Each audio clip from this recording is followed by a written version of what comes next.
this is the valve bowl. It is behind the valve. This is where the main area that kills the head flow. It's squashed down smaller than the valve area, and it's not even shaped that great. This little area right here, you can hear it catch my hand because it's super sharp, and that needs to be rounded off. But yeah, that's the valve bowl. The exhaust is not that bad. The exhaust is actually pretty good. It needs minimum work in the exhaust.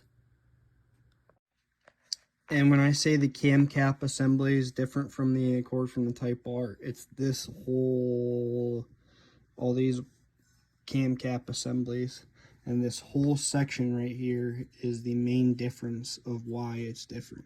Because this whole area right here, that's all one piece, is different than the Type R. That's the main difference.